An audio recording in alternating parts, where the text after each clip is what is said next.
देख लूं।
I request all of you to please maintain silence in the auditorium.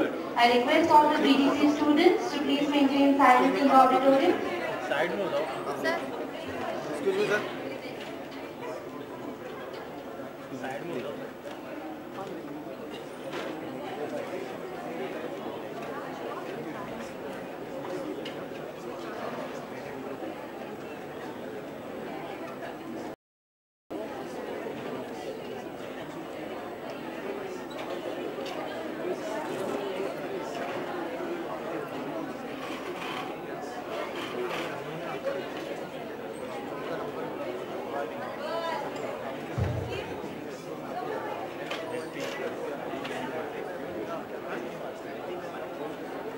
I request you all to please settle down fast so that we can proceed toward our next technical session.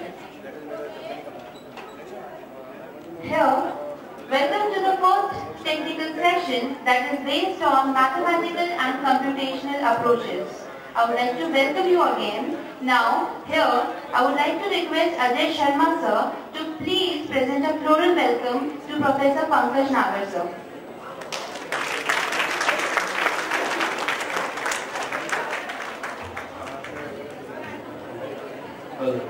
I request BTC students to remain silent and volunteers to take charge.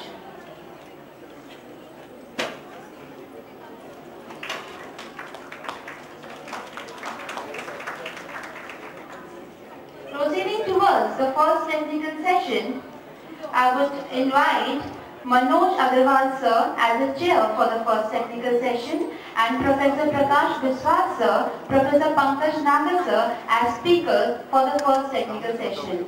Here I would like to bring in your notice that Professor Biswas is the speaker for the third technical session. We have break down the third technical session. He will be representing technical session 3A here. So please on the stage.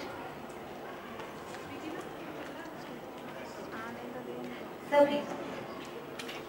Can we have a huge round of applause for the beginning of the session?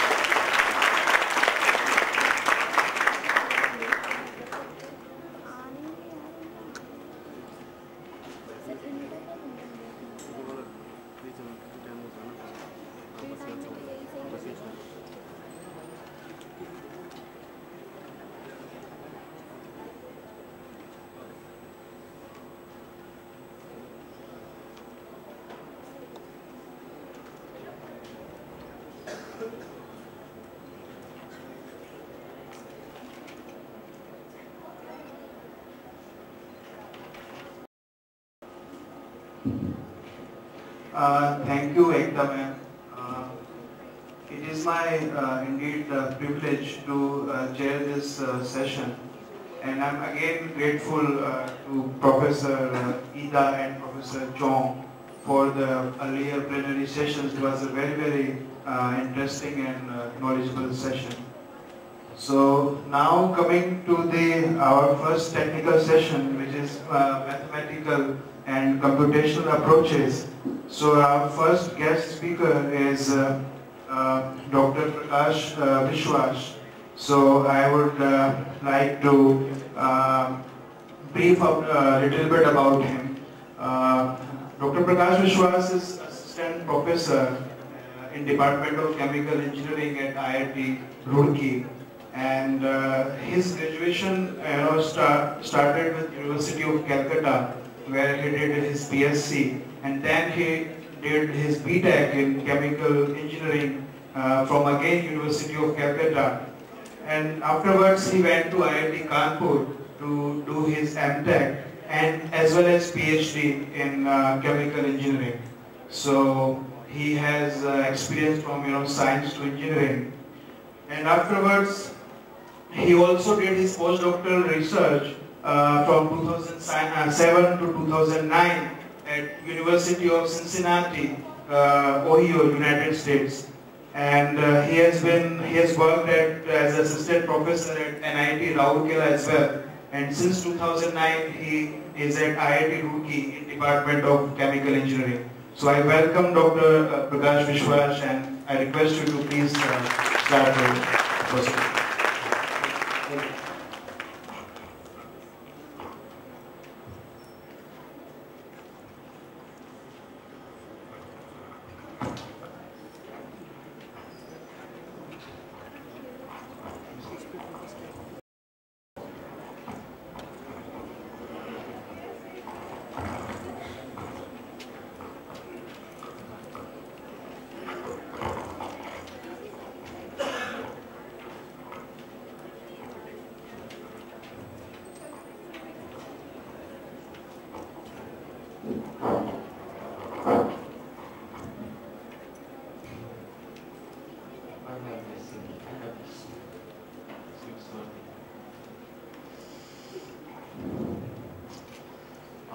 Very good morning to all of you.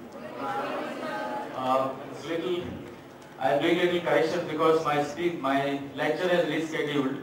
I will not talk about the mathematical part. I will explain a little bit about experimental work, what I used to do in our laboratories. So before start my presentation, I would like to thank the Biani group, and especially Dr. Manish. He invited me to present a lecture and share with you my research area, my research different departments including engineering, sciences, management, and we have 3 centers of excellence like Center of Nanotechnology, Center of Disaster Management, and Center of the Transportation System. We have total around 460 faculty members, students around 8,000. Total around 847 administration staff. And the Chemical Engineering Department is the youngest department at IIT Roorkee. It established in around 1969. And we have 23 faculty members. We have around 440 undergraduate students, 113 master students, and around 40 PhD students. My research basically focused on the biofuels and bioenergy. All of you know recently the world's concern is that the fossil fuel is diminishing. The people are concerned about the alternate energy. So this is very important in modern scenario.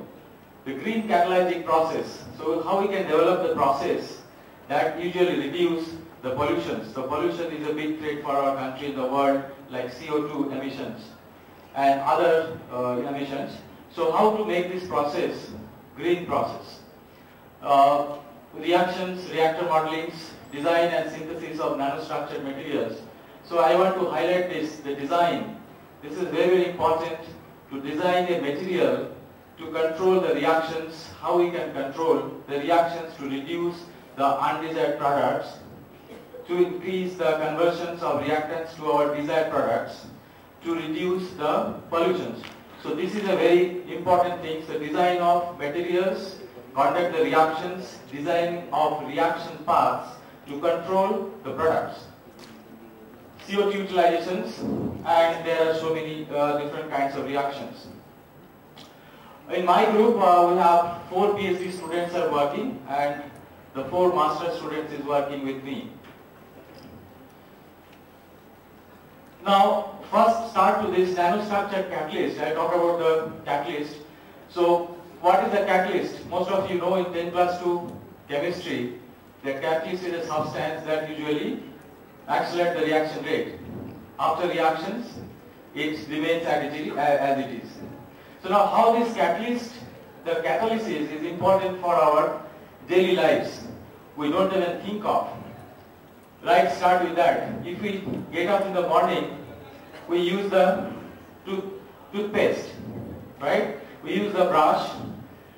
Now in the market, different kinds of toothpaste, toothbrush is available, but we don't even think of how these materials are manufactured, what are the components, who the responsible person are designing this kind of products.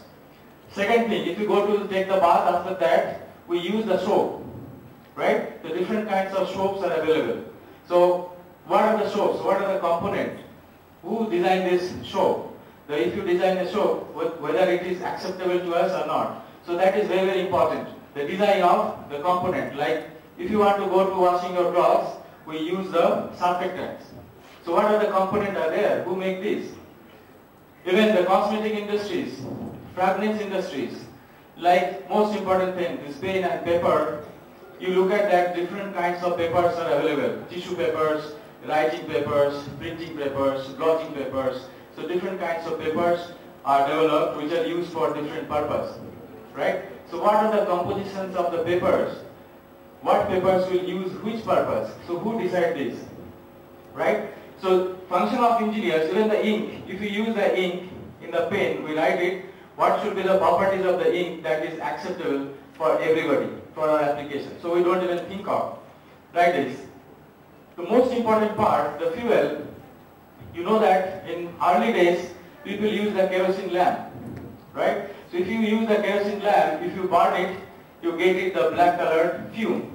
So what are those? This is not acceptable, this is bad for the health. Hazardous materials, this is bad for the environment. So one of the best developments of chemical engineering is that this LPG. Now everybody is using the LPG at your kitchen to fuel this cooking for cooking purpose. If you burn this LPG, we don't get that kind of fumes, right? So how these materials or these things forming? Who are the responsible person to produce all these kind of materials that we actually use in everyday life? Like plastics, buckets, all kind of polythenes, different colored plastics. If you look at a water bottle, have 3 different kinds of polymers. The cap is in blue color, there is a white color body, and there is a plastic caps, right? So 3 different kinds of polymers. Who make this? Polymers. So how these materials are produced? This is very, very important. Like drug industries, fragrance industries, what are the components are used? So all these chemicals, if you look at the heterogeneous catalysis is very, very important for this. If you want to start a reactant materials, if you get the products, you have to pass through reactions, any kind of reactions. For the reactions, you need to have a reactor. So reactor is the heart of a chemical process, right? So most important part of chemical engineering is that you have to understand the process, you have to design the product which is acceptable. Based on, you have to design the process that is acceptable for the society. Clear? Now, for your information, I just want to tell you something like that. So all the products that we see around our sites, almost 60% of the products formed by catalysis, okay, by reactions. Now among the 60%, these products, the 90% of the process, either any one of the steps of the process that reduce the catalyst is required for that. So the design of catalyst is very, very important for our societies. So what are the impact? The 1/3 materials, gross products in the world involves the catalytic process, somewhat in production chain. Catalyst manufacture alone accounts for the 10 billion sales worldwide in 4 major sectors: refining chemicals, polymerizations, exhaust emission catalyst. So very, very important, this exhaust emissions. You know this automobile exhaust, so you cannot see the black color fumes is not accepted, right? So there is a catalytic converter. What should be the catalyst that used to convert this unburnt carbon hydrocarbon? So these are all the important chemicals which are used. The global annual impact of catalysis is estimated to be $10 trillion. What's the future? Now the challenge of recent challenge is that you have to develop the process, you have to design the catalyst in such a way that we can make this our greener society, which is known as the green chemistry. So this is a very, very important for green chemistry, the design of materials and design of reactions. Now a little bit background of catalysis. We know that catalyst is a substance that usually follow the least energy path. Right? After the reactions, it remains unchanged. Now in long back, the first catalytic activity was observed by productions of the cheese, wine and beer. The people don't know when they start to produce cheese, wine and beer, they are observed that there is some sort of materials is required for which is produced in the previous batch. If you use that small amount of materials in the second batch, the reaction rate is faster. The product formations achieve very faster rate. So what is that? People were trying to find out what is the things are that. So from that, the famous Swedish chemist, the Berzelius, he first observed that the small amount of materials its foreign source could greatly affect the course of chemical reactions. So he first in 1835, he pointed out that this is a force known as a catalytic, not the catalyst. He proposed it's a catalytic force. Okay? After 60 years of Berzelius' discovery, then the famous German chemist, the Oswald, you should know the name, this Oswald first proposed that in 1894 that catalysts are substance that affects the rate of chemical reactions without being consumed. So affects, what I have to point out, affects means the catalyst can accelerate the reaction, it also slow down the reactions depending on your requirement. So that is very, very important. So since then, the catalysts have a common play to major economics role in the world, and in United States alone, in 2007 we have the data, right, around $3.5 billion they have earned by this economy for the catalyst development and catalyst selling into the market. Now, why it is nanoparticle catalyst? In the previous day lectures, so many people have discussed about the nanoparticles, right?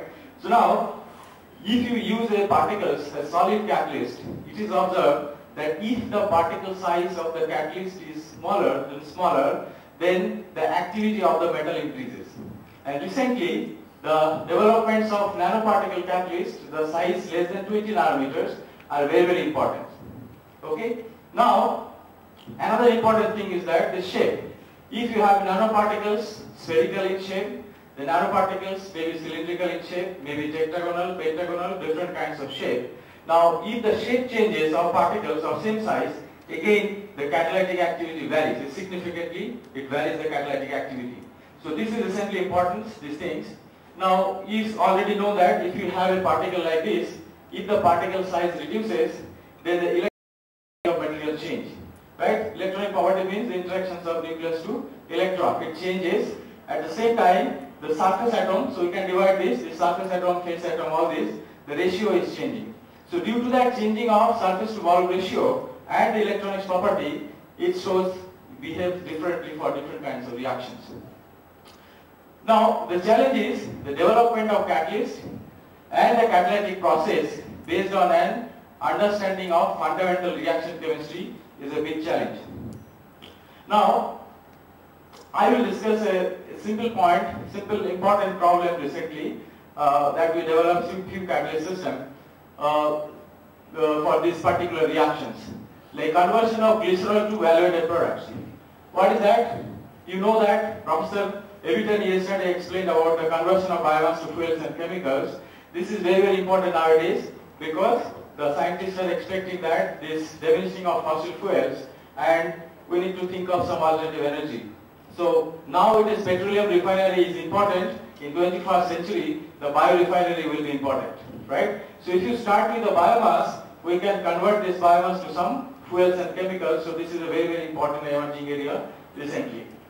Now, a very recent report suggested that by 2030, 20% of transportation fuel and 25% of chemicals will be produced from the biomass. So see, this is very, very important area.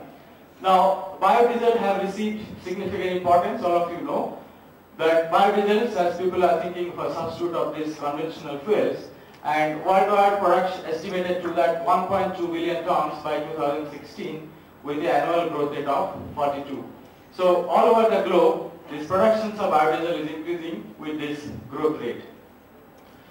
Now, Indian National Biofuel Policy has proposed that 20% of biofuels, maybe both bioethanol and biodiesels, can be blended with conventional fuel by 2070. So if you can blend this biodiesel or bioethanol with the conventional gasoline, then we can use it. No internal engine modification is required, right? So therefore we can do that. So this is our Indian policy, is like that. So now, if you look at that, the world growth rate, so we can see that clearly the productions, everything is increasing. It is very sharply increasing, and this is the projections.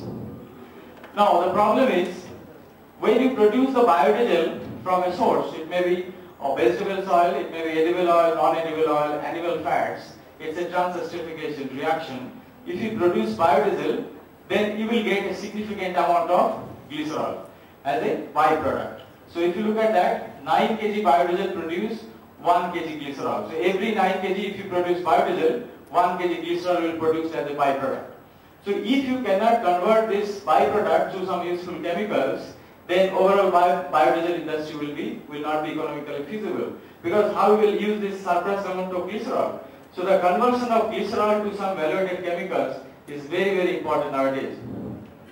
Now, basically the conversion of glycerol to valuable chemicals, we have chosen that hydrogenolysis of glycerol. There are different methods people have proposed, like reforming of glycerol, some hydrogenation, dehydrogenation, and so many.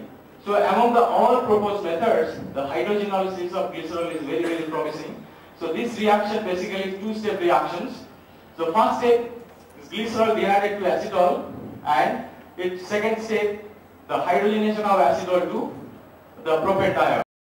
So if you look at that, this reaction has the two-step reactions. First step is the dehydration, second step is hydrogenation. So you need to design a catalyst system such that you can control these two-step reactions, dehydrations followed by hydrogenations, then only you will get this kind of product. If not, we will get some different kinds of products. So important of this, like that. So if you have started glycerol, there may be different reaction paths. It's very complicated reaction paths. If it is go like this, we will get this 1-propanol. If you go like this, we get 1,3-propanediol. If you go like this, we will get ethylene glycol, ethanol, methane. So everything depends on how this bond, CO bond and CC bond, you are selectively breaking.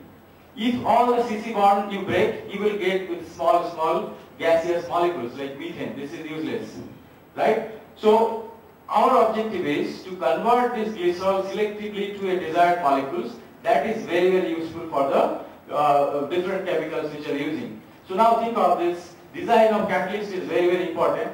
If you can design such a catalyst, the catalyst surface, the two reactions will take place, but the molecules will dehydrate first and then hydrogenate, and then you will get the 1,2-propanediol. If not, you will get with different kinds of products which is basically useless. So we need to design a catalyst in such a way that we can control this kind of surface reactions.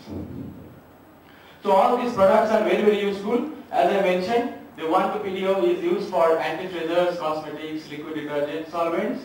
1,3 is like adhesive, laminates, polyesters, ethylene glycol, antifreeze, raw materials of PPT. So all these components are very, very useful alcohols which are used in fragrance industry, okay, the pharmaceutical industries. Now, one of the problems for these hydrogenation reactions is that in literature people have reported these reactions may be conducted in the liquid phase. If you operate these hydrogenation reactions in liquid phase, it takes very high pressure. Okay, so it takes very high pressure. If you use a small batch reactor, do the hydrogenation reaction at very high pressure, the reactor becomes like a hydrogen bomb. So it is very, very dangerous to handle this, right?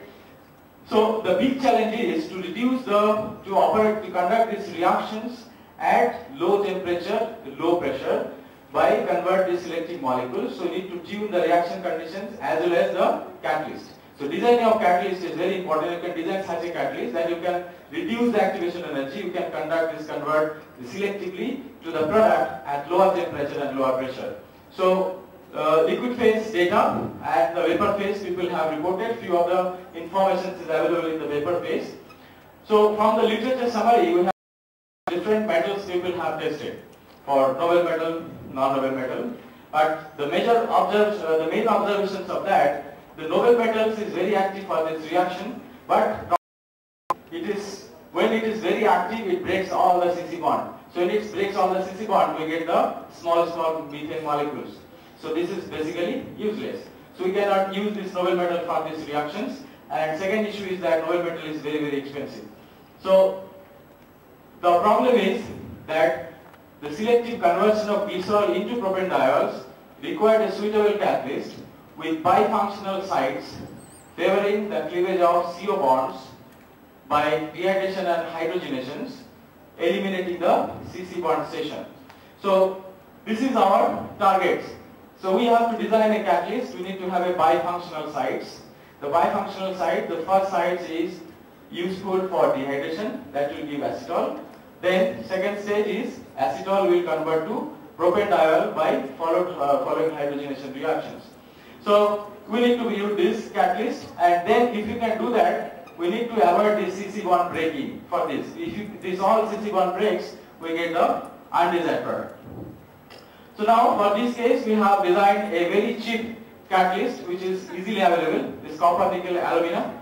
You know that we have chosen a series of the copper nickel metal, like pure copper on alumina, pure nickel on alumina, or in combinations of copper nickel like 1:1, 1:3, 3:1, right?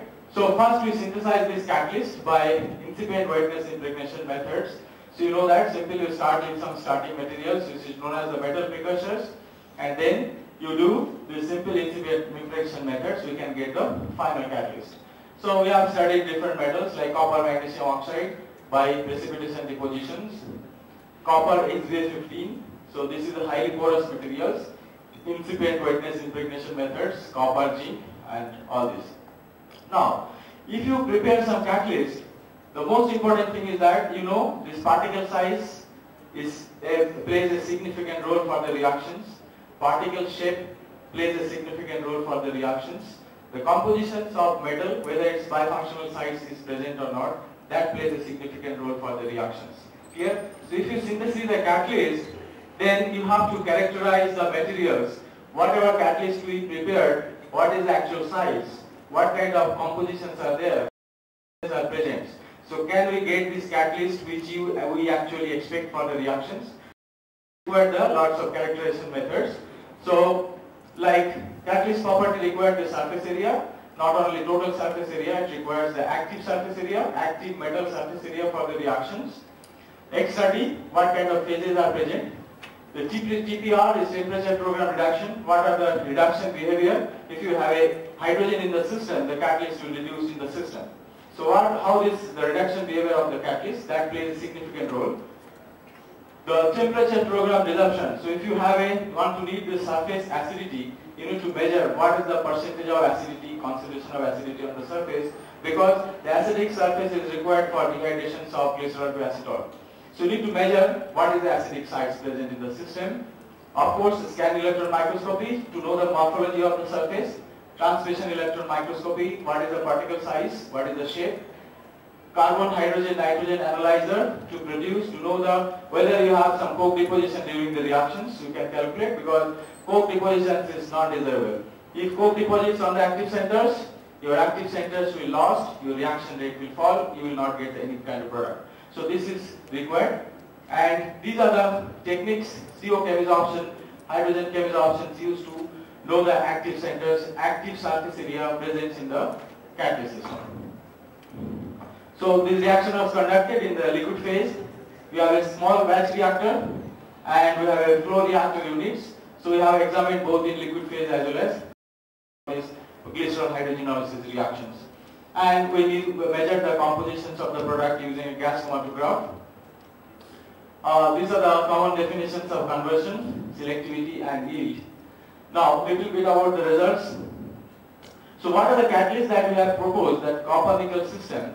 We characterize this by BET. BET methods is surface area. From that we can calculate the pore volume, the pore diameter, metal dispersion, metallic surface area. So this is from the chemoabsorption data.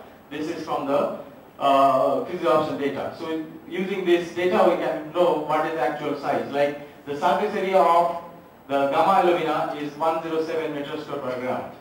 So can you imagine if you have a small of catalyst, the surface area is 107 meters square per gram. Can you visualize this? It's a very high number.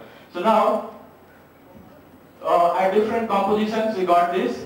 The different, after metal impregnation in the system, you see that the surface area reduced. This is a general phenomena. The pore volume of the catalyst was varied like this. This diameter of the catalyst is like this. The metallic surface area is maximum for this nickel. So why I am talking about all these things, you know about the heterogeneous catalysis. The porous materials, if you think of a nanoparticles of this much size, if it is non-porous, it's a solid metal ball, you will get only the surface area of the outside.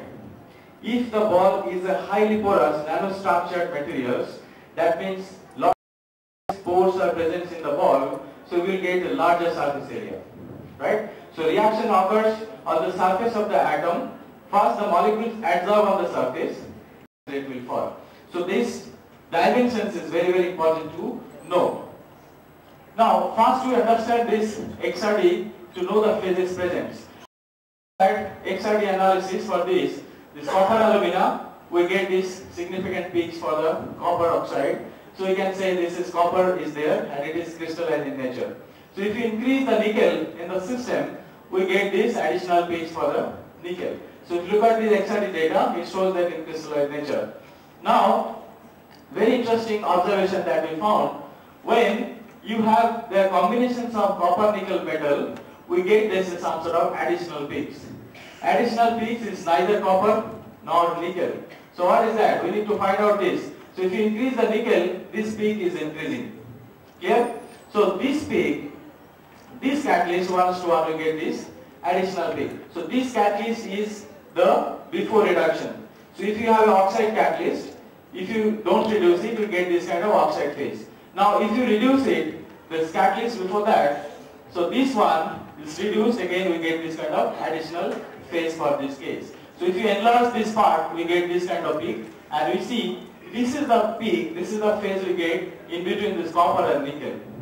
So this phase is, what is this phase? We need to identify this. So we have identified this phase, it's a mixed oxide phase. Like copper, nickel, alumina, it's a bimetallic mixed oxide phase. Right? So that we can confirm by using JCPD's file. So now, these mixed oxide formations play a role for the reactions. So I will show some data. Now we calculated the particle size of all these metal oxides observed from the XRD. We see that this is for calcine catalyst, for copper nickel, for these things. So if you look at this copper, after reductions, the size increase. So this is in nanometer, 37 nanometers of copper. After reduction, it becomes around 90 nanometers. So that means if you treat one of the big challenge of nanostructured materials as a catalyst is that if you do that treatment of higher temperature, the surface energy of nanoparticles is very high. It basically agglomerates. When it agglomerates, it forms a bigger. So it forms a bigger, whatever you expect, you will not get these things. So this is a big challenge to stabilize that small nanoparticles for the desired size. So this is your actual size. But if you look at that 1:1, this size is the nickel oxide. This is the before reduction, 28. After reductions, 33, 22. So this size for the mixed oxide phase, the particle size is not changed very much after reduction. So what we can say from that data, that this due to formation of this mixed oxide phase, the interactions of the metal with support is very strong. So the molecules, the atoms are very strongly bonded with the support and the size is intact. So that plays a significant role for the reactions. So again, we did some sort of the TPR reduction patterns. We see that for 1:1 catalyst, the reduction temperature is much lower as compared to other catalysts. So this, due to formation of this mixed oxide phase, it behaves differently with respect to other metals. The surface acidity we calculated by TPD, this is temperature program desorptions.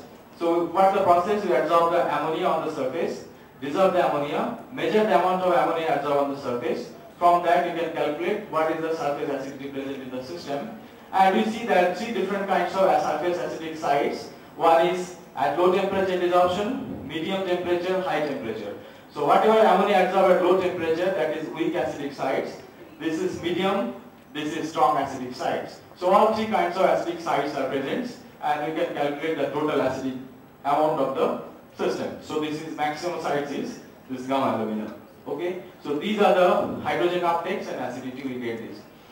Now we tested this catalyst for the hydrogenolysis reaction for the liquid phase. First I will show some data on liquid phase. So if you look at that, all three catalysts, the maximum conversion we observed at 59% with this catalyst as compared to others. So why this is happening? Because the particle size is small, surface acidity is high, and the dispersion of the metal is very high. Dispersion means the active centers presence on the surface for your reactions. The active metal surface area is higher. Now, for all these catalysts, if you look at the selectivity, this is almost very high for all catalysts. The selectivity is very high for 1,2-propanediol. Acetol is very low, 1-propanol is very low. Others, with small molecules, whatever, it is also very low. And see, the yield is around 51% for these catalysts. We also calculate the initial reaction rate is also higher for these catalysts. Clear? Now, we change that for a particular reaction condition, we measure this, and then we optimize the reaction parameters, how this effect of temperature, pressure, glycerol concentrations, and all other different parameters that usually affect the reactions. And we actually studied that and we found that if you increase the temperature, the conversion increase. However, the products of byproducts formation is increasing. That means at higher temperature, the over hydrogenolysis is occurring. That basically again further hydrogenate 1,2-propanediol to some small molecules. So this is not desirable. So effect of hydrogen pressure, effect of glycerol concentration we have checked, and we get that this 20% is the optimum glycerol concentration where you can get the maximum conversion and selectivity yield of the products. It's around 72% conversion is observed with around close to 70% yield of the product at 4 gram of the catalyst. This is the maximum best results observed in the liquid phase for glycerol hydrogenolysis over this copper nickel catalyst. Now, we check this. When you develop the catalyst, then you have to check the stability of the catalyst. Can you reuse this catalyst? Because in industry, if you conduct this experiment, it will cost 24 hours. So how stable your catalyst is? How this catalyst, can it be reusable? If you use a one batch, can you separate those metal? Can you reuse this catalyst for further experiment? Can you get the similar kind of data? If you can recycle this catalyst, this is very useful. This is usually expected. So we check that the recycle experiment have different cycles. We got that this copper to nickel ratio is almost constant. Okay? So copper to nickel ratio, we can do that leaching test by using ICP-MS analysis. This is standard methods to measure that concentrations of metal in the surface, in the solutions. If it is leached the metal in the solutions, that means your metal is not stable, catalyst is not stable. So we check with ICP-MS analysis of successive cycles, we see that this copper to nickel, this ratio is almost constant. Therefore, this is stable catalyst for this. We got this little variations of conversion because of the losses of the separations of nanoparticles. That is a big problem because your particles is very small. How to separate all these from the solutions? So if there is a loss of the catalyst, you will get the reduce of conversions. Now, this same catalyst we checked in the vapor phase, and see, look at that, we got this around 98% conversion with 90% selectivity of 1,2-PDO at very low optimum, this lower temperature and pressure. So this catalyst gives a significant results, very good results for conversion of glycerol to 1,2-propanediol at the vapor phase reactions. Okay, so again we have studied the different reaction parameters, and of the catalyst or the time on stream, we saw that the selectivity is almost, and conversion is giving consistent up to 38 hours, 36 hours that we have checked up to. So this catalyst is giving a consistent results for a longer period of time. Okay, so this is again for the effect of hydrogen, and this is again the effect of pressure, and this is the best results we got for this case. And we also check the stability of the catalyst by doing some characteristic methods, the before and after reactions. If you look at these small dots, these are the metals. So in the TM image, these small dots are the metals. This is the fresh catalyst. If you do this SAD analysis, you can see the very nice crystalline diffraction patterns is observed. So this is after reactions. We also can see the similar kind of dots. We did these SAD patterns, we get the similar kind of things. So that results confirm that stability of the catalyst on the before and after reactions. We also checked with XRD for use and before use and after use. We can see that this is the mix offset phase. This is the first cycle, this is second cycle, this is third cycle. So you can get this consistent peaks for this particular 2θ position. So which confirms that this phase is very, very stable or before reactions and after reactions. So this is the fresh and used catalyst. So in conclusions, I would like to say that we have developed this catalyst, this copper nickel system that gives a significant results due to the small particle size, the higher acidity of the surface, and most importantly, the stability. This catalyst is very stable, and this may be very promising for the commercial applications. Clear? So this is the results, and most things is the new fundamental informations that we obtained would open new opportunities for optimizing the bimetallic catalyst compositions for hydrogenation of reaction parameters. So this is a new thing that we are proposing, that if you use this bimetallic system for bifunctionality in the system, we can control the reaction steps and we can selectively convert glycerol to some useful chemicals like 1,2-propanediol. So that is our talk. So thank you for your attention.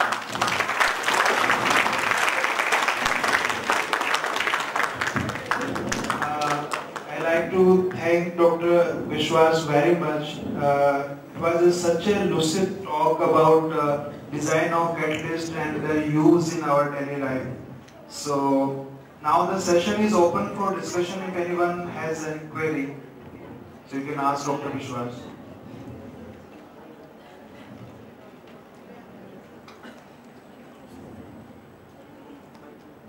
Materials are responsible.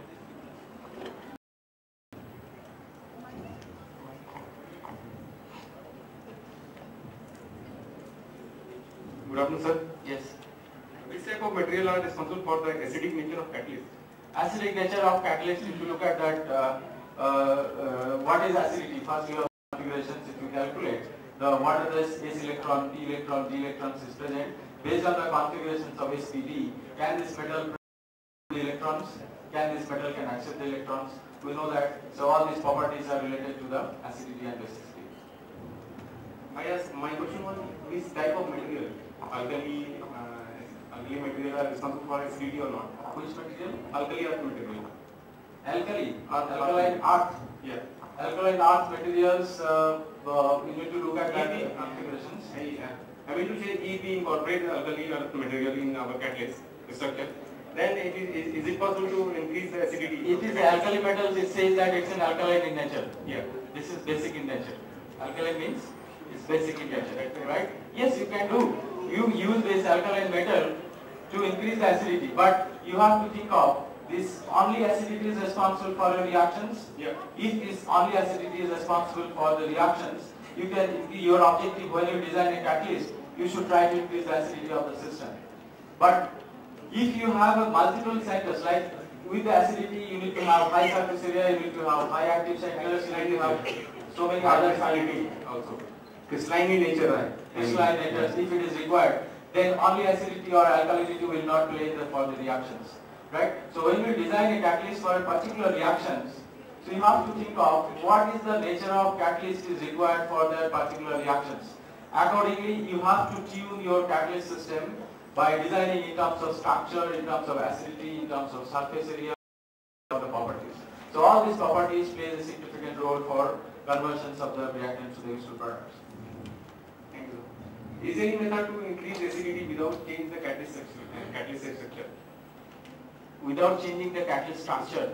So see, this is a very, it is very difficult to answer, because when you prepare a catalyst, you don't know what should be your final structure, right? So if you start with, let's say, copper nitrate, you follow the same methods, you get some catalyst. After getting catalyst, you have to characterize what kind of materials that you got, right?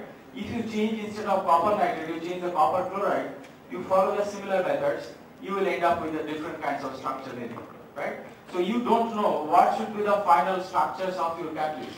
So what is the method is, you follow, first you think of what kind of structures is required for that, accordingly you plan, you synthesize your materials, and finally you characterize that, what kind of phase is present in your final system.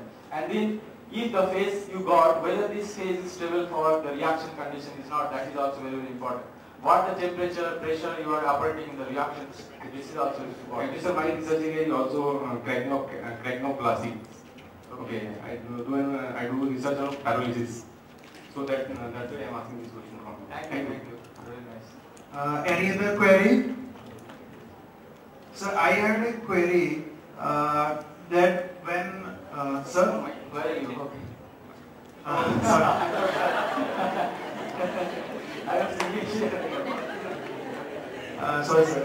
I had a query that we are using biodiesel to derive the catalysis.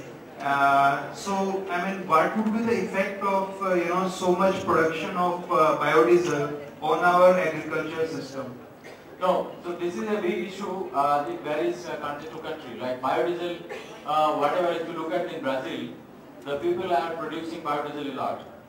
Okay, some specific countries, and in Brazil they are using this biodiesel in the fuel, and strictly they have made this rule, because they have made a policy like that. Whatever agriculture is there, the weeds, the sources of this biodiesel, a part of that will be biodiesel. Clear? But Indian biofuel policy is that you should use the non-edible oil, not the edible oil, or don't touch this fruit crops.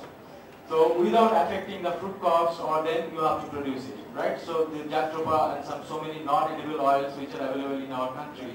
So people are looking for conversions of biodiesel, that all those non-edible oil to biodiesel, right? So it varies the biofuel policy of different countries. So as I have shown you, the global productions of biodiesel is increasing around 1.2 billion tons, and it is expected at 42% growth rate. So globally, if you glycerol biodiesel production is increasing. So when this biodiesel production is increasing, glycerol will produce as a byproduct. So it's a big issue. How we will convert this glycerol to useful product? Otherwise, your overall biodiesel plant will not be economically viable.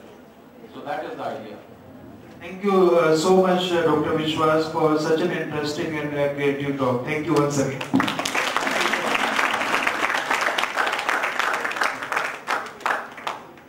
Okay, after our next guest speaker is Professor Pankaj Nagar. So I would like to tell a brief about him. Dr. Pankaj Nagar has done MPhil from Merit University, and afterwards has done PhD from Department of Statistics, University of Rajasthan. And he has been Associate Professor since 2012 in Department of Statistics. And he has also been Deputy Director at University Infonet Center, University of Rajasthan, Jaipur. So he has, to his credit, more than 50 lectures and various seminars, conferences, more than 43 research articles, and he has participated in more than 5 national and international contributed various chapters. And so I invite Professor Pankaj Nagar for his session.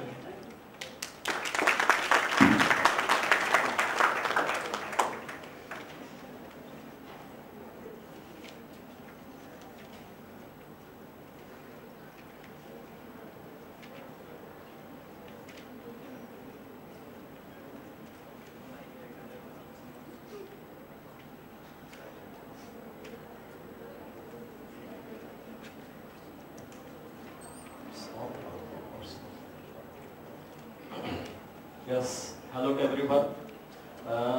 As it is mentioned over here, there is a lecture on, there must be some lecture on engineering and mathematical techniques with the help of the IT. So, looking to the interest of students, I developed this lecture in a very short period of time. And the number of slides would be almost 1/3 of the slides that I have already presented over here. So nothing to worry about that. But I tried to apply mathematical tools, statistical tools, as well as the role of computers in developing the country. In fact, for developing the country. So cluster analysis, as the word is clear, cluster analysis. Okay. Basically, I deal with the data. Sometimes we have to go for, every time we have to go for analyzing the data and interpreting the data and just giving some conclusions. And when we are doing so, there must be some assumptions. It is based on certain assumptions. If we are not having any assumption about the data, I think this is a very much popular topic for the computer student also. Those who are doing the MCA, among all of you. Is there someone who is doing MCA? Okay. मेरे ख्याल से most probably you would be using the term data mining. Is it? Yes. And BCA students are also knowing about the term data mining. In fact, this is one of the technique of data mining. But it has some mathematical aspect behind that. What we are doing in that, we are subdividing the data into homogeneous subgroup. And this is when basically happens when we have very, very large size of the data. When we have very large size of the data, that how the problem comes. And statistics almost fails at that particular assumption because we would not be able to develop certain assumptions for that. So when the data is not able to provide or apply applicable of the certain data, the problems of the statistician is how to deal with such type of the data. So that time he has to first of all classify the data into homogeneous subgroups. Then only he said that yes, now I can do something within that system. So when you are in a computer field, when you are in a business, when you are in a marketing area, when you are in a particular big size organizations where the large amount of the data is coming. Recently we are looking for so many things, we are watching so many things, Flipkart, Snapdeals, they are dealing with large amount of the data after few period of the times. Because presently they are developing the customers. Once they are having the large amount of the customers, they would be definitely distributing that data into multiple number of clusters and develop certain schemes or policies for a particular type of the groups. And that subgroup must be having some homogeneity within that cell. How they can do? That is the technique of cluster analysis. We have to subdivide the whole set of the data into homogeneous subgroup, which is assumed to be the heterogeneous, and the techniques are there, lots of the techniques are there, lots of the algorithms are available which can subdivide the whole of the data obviously on the basis of the certain criteria into the homogeneous subgroups. Then we can think or we can observe the separate policies for the separate subgroups. So this is a basic objective of this type of the study. That is the classifying the objects into one or the finite groups.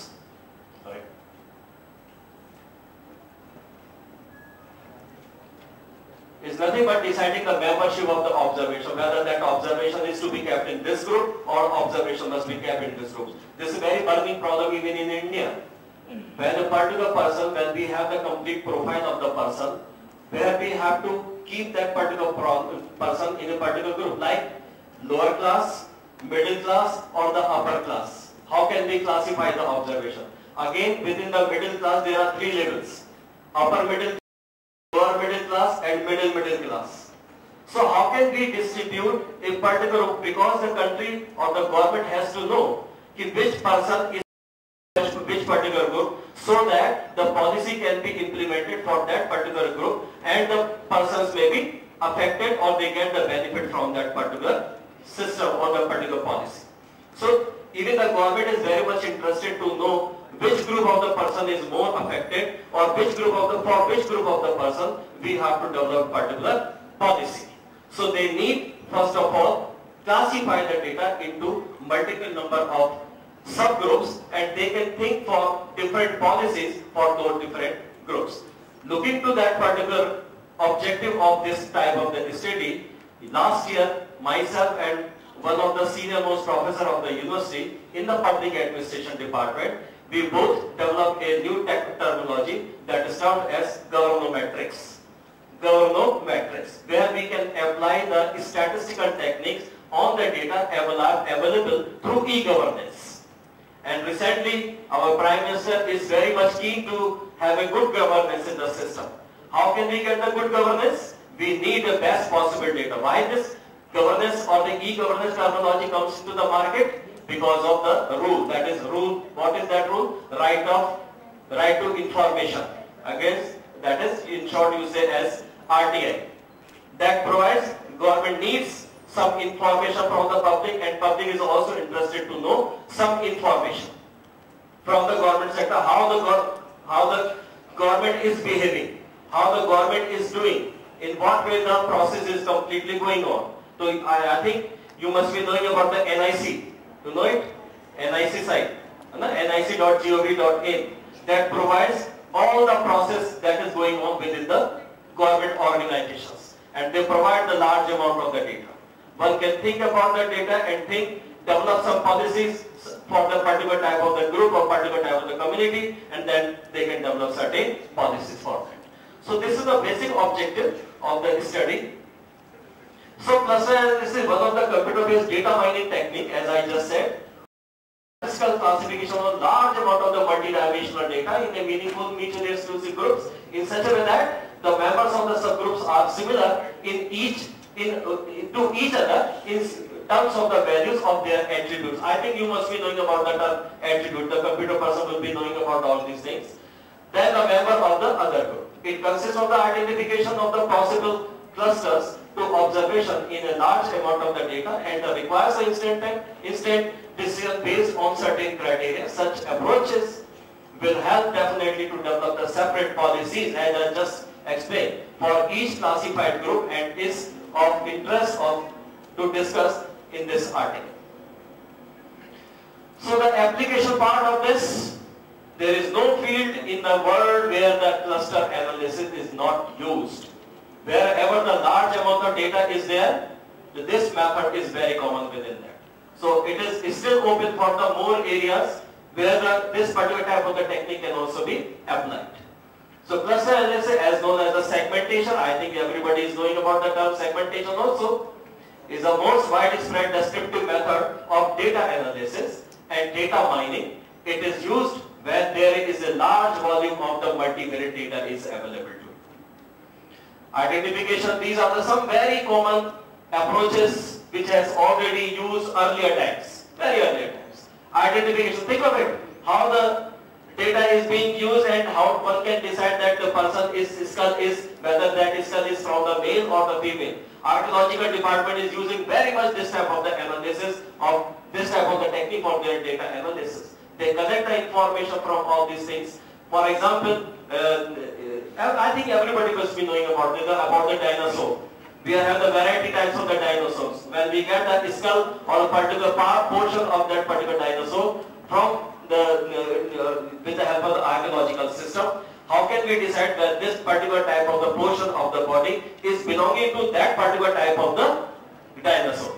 So that type of the things was done by using the technique of cluster analysis. We classify the data. Yes, this person must come in this particular group.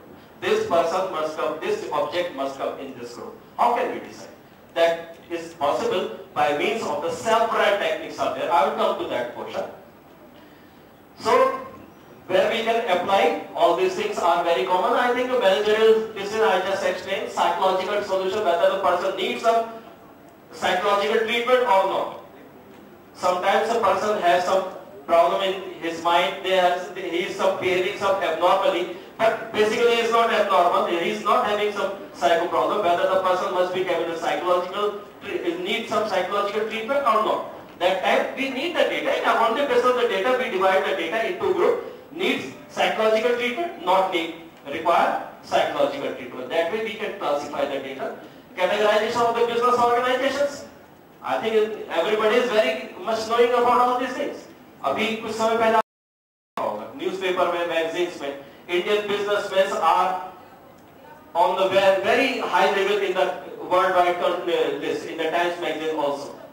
So how they are getting the person on that particular level? They are having certain fixed type of the attributes only. Fixed limited types of the attributes. What is its turnover? What is the number of employees over there? And there are some common things. But if we increase or decrease some attributes, we change.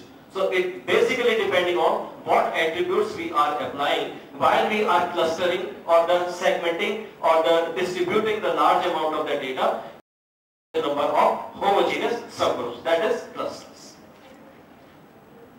So this article is an article to discuss the use of the cluster analysis that deals with the classifying the large amount, that's very common.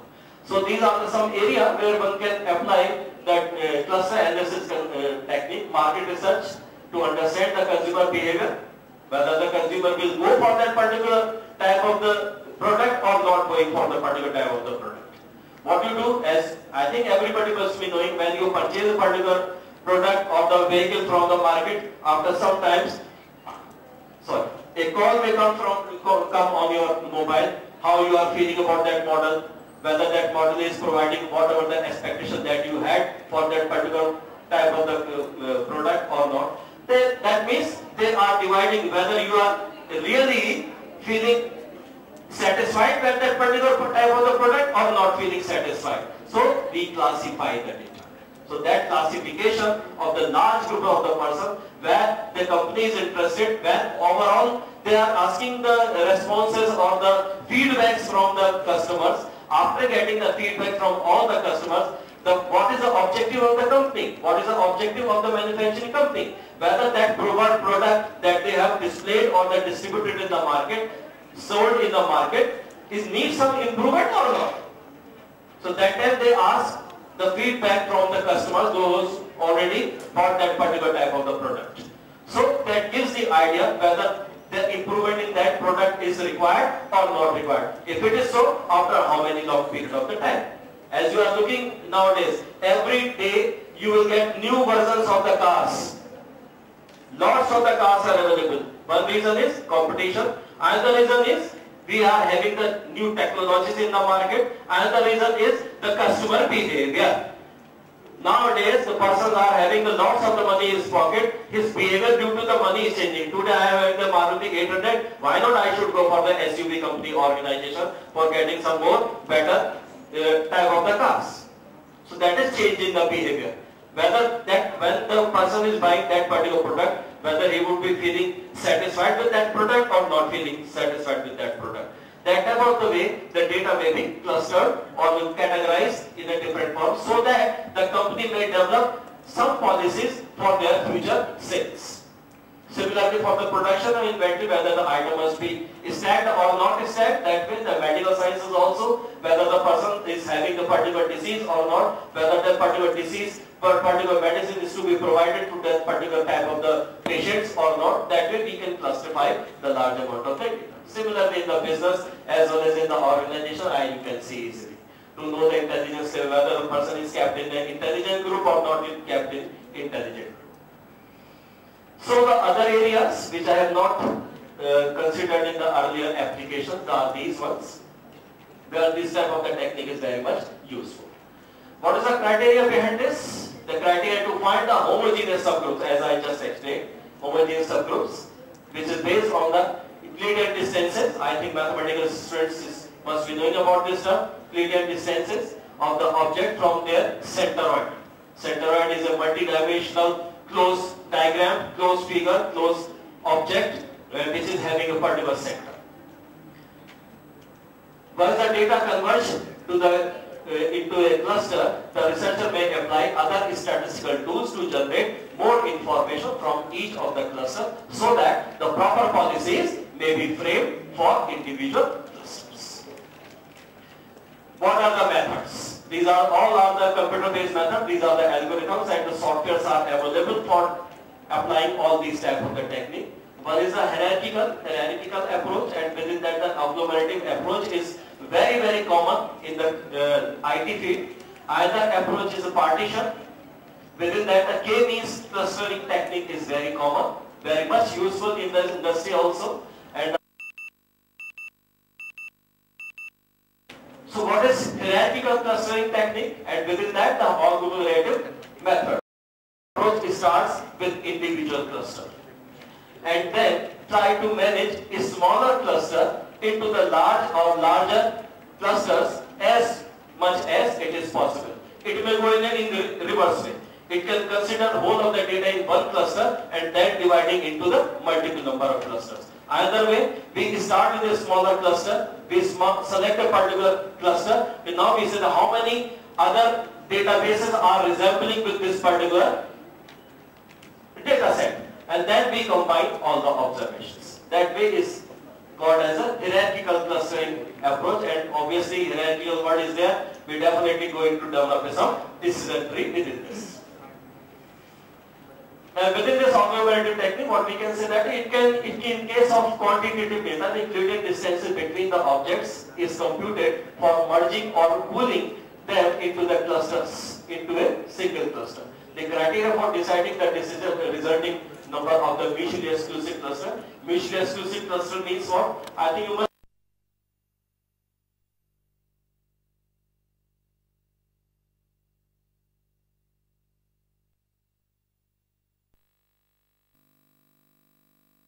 not come. When tail is coming, head will not come. Any one of these two will occur only. So that's a mutually exclusive. It means a particular object, or object means the database, is coming in one cluster, it can't be considered in another cluster also. So mutually exclusive clusters is required, and what is another condition? Each cluster must be having some homogeneity standard.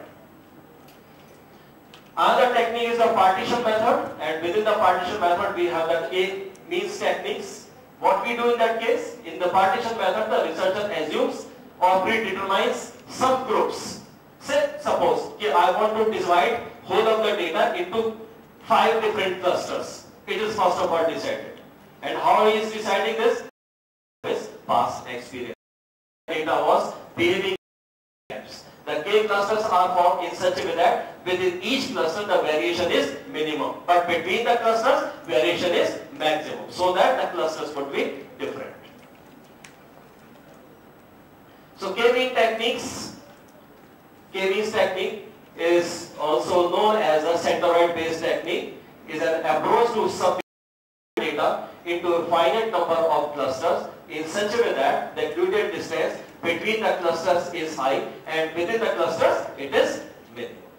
The distances between the clusters is computed in terms of the variances of all the groups within the clusters from its mean only. With respect to the mean, we calculate the variance. And variance is in fact the term used in statistics. What is the mathematics behind that? How could we calculate the Euclidean distances? I think this must be very common to know. We are having, suppose there are two ith object and jth object, and every object is having, it is somehow just like two records, ith record and jth record, and every record is having some observation with respect to certain attribute, same attribute. For example, if it is a matter of the student's age of the student, height, weight of the student, marks in 3 subjects. So these are the 6 different attributes. We are having 10th student and 19th student. Whether these 2 students may come in one group or not. What we do? We calculate, suppose there are k different attributes in that case, we calculate the Euclidean distance, that is the square root of the deviation of each attributed value of same characteristic, and then taking the square and then taking the square, and after taking the square we just sum all these sub-square deviations and then take the square. That's a formula for calculating the Euclidean distances. So this method is popular because it is computationally efficient and more easily adapted by very large set of large data sets. The aim of this method is to reduce the variance within each cluster, because homogeneity is required within the cluster as much as possible, and have large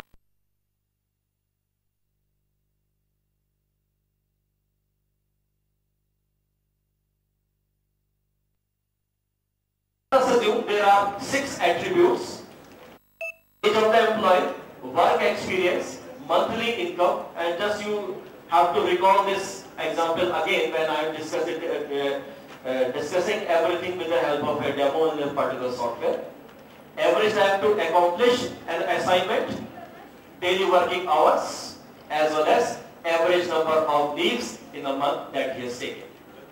So we have, for example, 3rd employee and 7th employee is just by example. As I said, this is the formula. So this 3rd and 7th, D3, 7, 3rd and 7. How much distance in observation with respect to the fixed types of the attributes is between the 3rd as employee as well as in 7th employee. So that way we can calculate the difference. 53 minus 34, 90, then take the square, and then in the last adding all the values within this. So these all observations are added. This is the addition of all these, and then take the square root, and this is the value. This is the distance. If the distance is like this, even in the different employees, the distances between any two employees is almost nearer to this value. That means all those employees may be kept in single cluster. That way the clustering is done.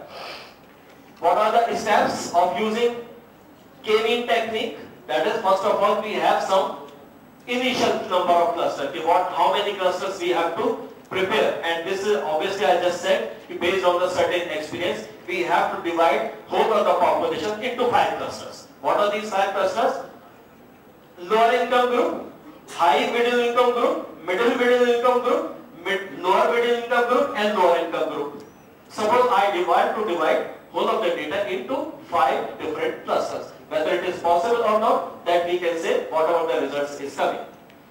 So we have the fixed number of clusters. We have to divide all of the data into this number of the clusters. Select the K-seeds. As I think you must be knowing about the word seed, mathematics students. This is K-mean technique is an iterative approach. We have to start some initial level. We have some initial values. Those initial values may be the observations or the database records that is available to us, or maybe some different value. So that seed value may be taken. If I am interested in 2 clusters, I want to divide whole of the data into 2 clusters, I need 2 seed values. It means I need the 2 records, which may be the part of the existing records, maybe some previously existing values. If I am interested to use the previous record also, linking the previous record also in my current study. So seed may be value, seed values may be any value. That one can consider, that we see in the example also. Then select the K-seed value. Again they compare the included distance for both the clusters. For both the clusters with respect to the seed value. Each record will be compared. Suppose I am dividing whole of the data into 2 clusters. So I need 2 records, maybe hypothetical record, maybe some dummy records, maybe some of the records from the previous studies, maybe some records from the current data set. Which I am thinking if these 2 records, these have the classification the data is possible. So I select 2 records if I am interested in 2 clusters. Now I compare each record with these 2 clusters. The case in which the equated distance will come, the particular record will go in that particular clusters. So that way the process is, these 6 steps will be discussed in this example. See, I have the 2 steps. There are 10 employees and 6 parameters. I just mentioned you what are these 6 types of the attributes are. These are the 6 attributes, and we have the values with respect to these 6 attributes. I selected 2 attributes. Attribute employee 1 as a first seed. I have the employee number 6 as another seed. If I am interested to divide these 10 employees into 2 clusters, right? So what I have to do, these are my seed values, step number 1 and 2, step number 1 and 2, these are my 2 side seeds, and then next what is required? compute the Euclidean distance of all the records from these two seeds separately. And the case in which the Euclidean distance is less, the particular employee will be considered in that cluster only. This is the way.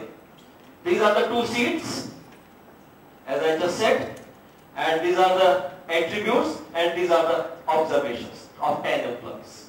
What I did, first, this minus this is square, plus this minus this is square, plus this minus this is square, like this, taking the sum of all these sum of square root deviations, and then taking the square root. That was obviously in this case this would be 0, because the first employee is a seed itself. So that difference will become 0. And same thing I do for the second type of the cluster. The Euclidean distance value is coming to like this. That way I distribute the data. So accordingly, the case in which the Euclidean distance is less, compare these two. In the first two cases, the Euclidean distance is coming in the cluster number 1. So first observation is kept in cluster 1. Second case, it is less. So second observation is also coming in cluster this. That way, we have selected the distributing the observation into multiple number of clusters. I think this is very easy to understand. Is it so? So, after doing this iteration number 1, we get this facility. The mean, how many observations, how many employees are coming in the group 1? Which one is coming in the group 1? Employee 1, employee 2, employee 7 and employee 8 is coming in cluster 1 and remaining in cluster 2. Now I take the mean of each attribute within each cluster. So those mean values are these ones. These are the mean values. And these are my previous seeds. What I do? Now I consider these two as my seeds and repeat the same process in the second iteration. This is iteration number 2. Again I find, see, take this side. These two are my seed values. And what are these seed values? Mean values with respect to the attributes in the previous iteration. So we have these values. And then again we find that the same employee is coming in cluster 1, cluster 1, cluster 1 and cluster 1. If I found that, if it is observed that in the next cluster the distribution of the database is the same cluster, that means we have to stop iteration. So this is by chance, just for example, this is by chance, in the second iteration the problem is resolved. Because in the earlier iteration the clustering of the employees, and in the second iteration the clustering of the employees is same, exactly same. So we stop doing so, and then after second iteration the allocation remains same. The employee number E1, E2, E7, E9 belongs to the cluster 1 and others in cluster 2. Thus the method has converged rather quickly for this simple illustration, and also the proper selection of the seed. Both are the things. So how better the seed values are, and how we decide the seed value I just said, on the basis of the past experience, on the basis of the knowing the behavior of the data. You already knowing about while you are dealing with the data, you must be very used to that data. This type of the data will come only. So accordingly we select the seeds. However, seed values are nearer to each and every observation. That way you can find the solution of your problem more quickly in that particular case. So, as I just said, the objective of this study is what is required. The government is instrumental in mobilizing the various components of effective governance to deliver the services, where this particular process can be used. The prime focus is to help the policy makers to organize the data in the condensed and understandable form by applying the statistical tools to draw some inference regarding the specific decision by interpreting the pattern of the data. This precisely means the application of the mathematics, statistical methods to interpret the government data. So, as I just said, governmetrics is a term that we have developed, and we have already the copyright is with us and is still waiting for the patent. In the next month the patent will also come for this particular thing. What is governmetrics? Governmetrics is a new topic introduced by the authors that is basically based on application of the statistical tools on the data provided through e-governance to understand and develop the government dynamics for policy development or policy syntax, you can say. The input based on the specific needs provide right fulcrum to make the rational choices among the available alternatives. The focus is on designing the conceptual frame of the governmentics to optimize the governance. This is our basic objective too.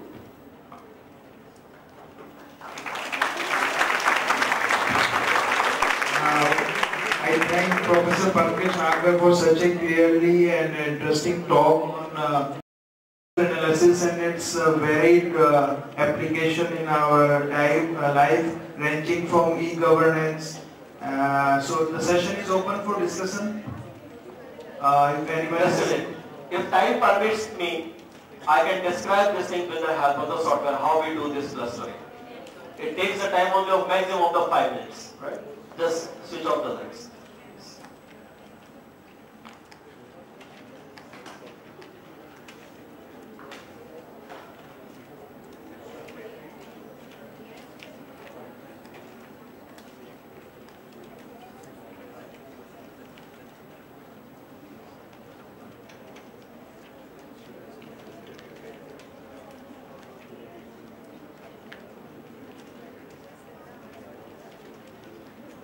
I'm using one of the statistical software. I think you must be knowing about the different type of the statistical software that is available in the market. One is SPSS, Statistical Packages for Social Sciences. There are lots of the softwares are available. MATLAB, Minitab. I think some of you are using. I just went through the souvenir of your complete conference. Some of the person has used fuzzy analysis also, and for the fuzzy analysis, MATLAB is very good software. And there are some programmable software available for statistical analysis, that is R, very popular nowadays in pharmaceutical industries. Another one is SAS and S+. There are so many different of the softwares available. Some of the softwares are freely available, but this one is not in fact.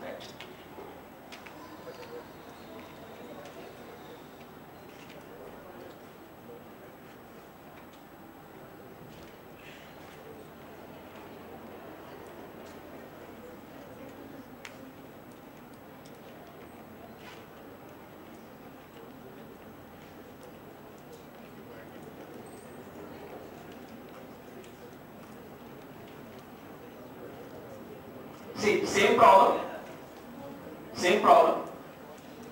That time I have used 10 different records, and now this time just to explain the problem, I am having 25 records. But when you are dealing practically with this data, definitely you will be having 25 lakhs records or more than that records, among which you have to classify the data. So there are certain situations where these type of the techniques are very much useful. So this is SPSS software, and this is the data. There are different ways to enter the data. I have considered all my variables of interest as numeric variables or the scaled variables and the employee code, because we have to divide or categorize the data. So I kept the employee code because I categorize the data on the basis of the employee code only, as I just explained in my slides also. This is my data of 25 data sets. Analyze, classify, and within this there are two techniques I just said, K-mean technique as well as hierarchical method. Suppose I apply K-means techniques, I selected it, and the number of variables in which, on the basis of which the clustering is required, I just select those variables, and criteria of clustering is employee code. How many clusters I want? I have already, basically there are at least 2 clusters, and on the basis of my past experience, I can have 2 or more than 2 clusters. But minimum number of clusters would remain 2 in this case. Now I select certain options within that. By default, the minimum number of iterations, the problem that I have explained is based on the 2 iterations only. But when we are dealing with a large amount of the data, you can think of it may be thousands of iterations required. So how much the maximum number of iteration one can use, that is possible within this SPSS. Suppose I am using 20. And what I am doing? The running mean, I have explained that thing, running mean in the second iteration. In the second iteration, our seed was the mean of the previous clustering values. First cluster and second cluster value.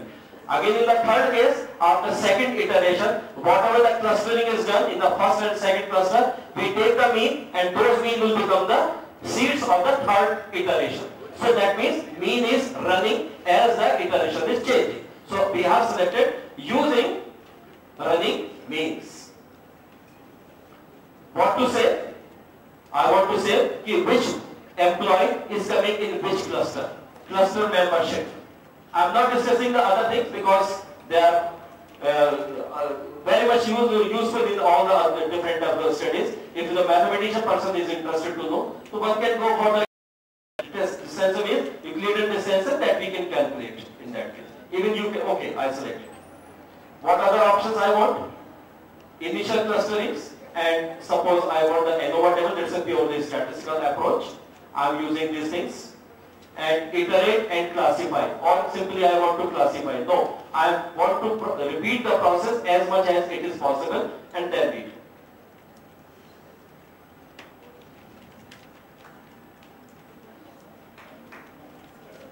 Wait for a minute. See, I know when the person is sitting for the class, one cannot keep the things in mind of matter more than after 10 minutes.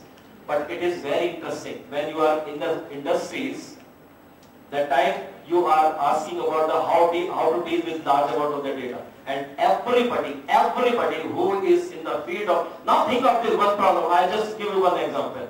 When the experiment was going on in some laboratory, right? You know about that? Big Bang operation. Everybody is knowing? When the first time the experiment was executed in the first 2 months, can you believe it? How many data, what is the size of the data? In 2 months, how much amount of the data is available? If I stack the CDs, and how much amount of the information can come on one CD? 700 megabytes, right? 700 MB, suppose, is coming on one CD. If I stack all the CDs, it will be of the length 1.75 kilometers. Now think of about the data. And after 2 months, when they develop the particular method, there are very rare chances of having the God particle. We need more experiments. And still they are doing the experiments. So that time what technique they are doing? They are first of all filtering the data. And that time they have to apply this approach of clustering technique. So you can think about the versatility of this approach. It's a purely statistical method, multivariate data analysis it is, which is presently very much useful in different systems. So this is the output window, but I am not discussing the output window. This is the data set. You can see the two different variables also, QC1 and 2. This is it means 2 means what? First employee is, how many clusters I have decided? 2. The first observation, cluster 2, second in cluster 2, third in cluster 1, fourth in cluster 1. That way we can classify the large amount of data into 2 clusters. That's all. Thank you. Thank you very much, Professor Mangesh Nagar. So now if anyone has any query, one can ask Professor Nagar. If anybody has any question, any query.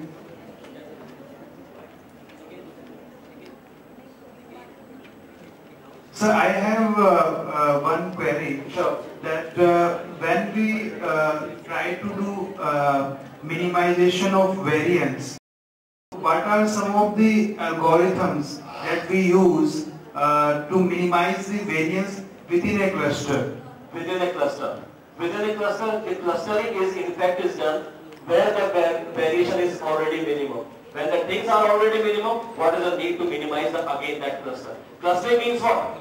Where the group of observation is having minimum variation. That becomes a one cluster.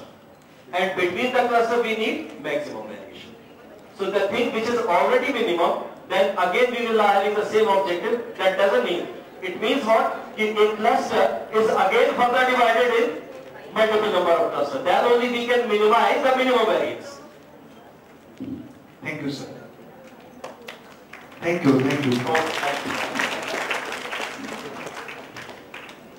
Okay, now we have two oral presentations. So I would like to invite for the first oral presentation, Miss Praful.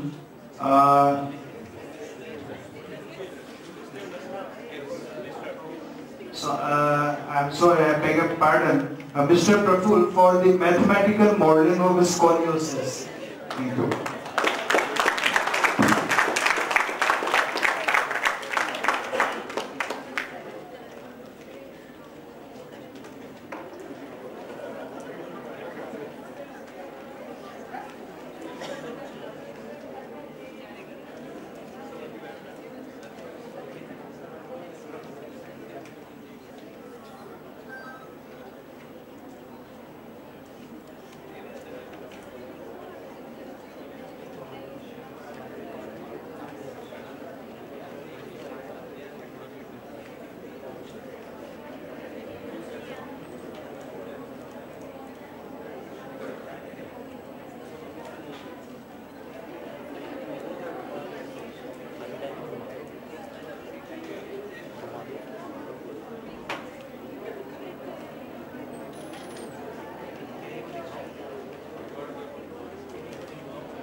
Okay, so Praful, I have to remind you for some guidelines. So the total time is 12 minutes for the presentation and 3 minutes for the question and answer.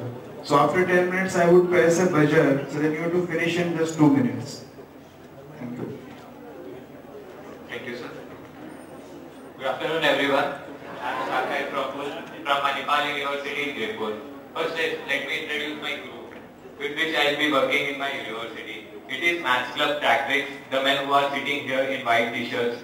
I will be working with them in total here. And we have presented 11 papers in this year in different journals. Basically, the thing which we will be doing in our club is research work. And today I am presenting on the topic mathematical modeling of scoliosis. Basically, it's a disease.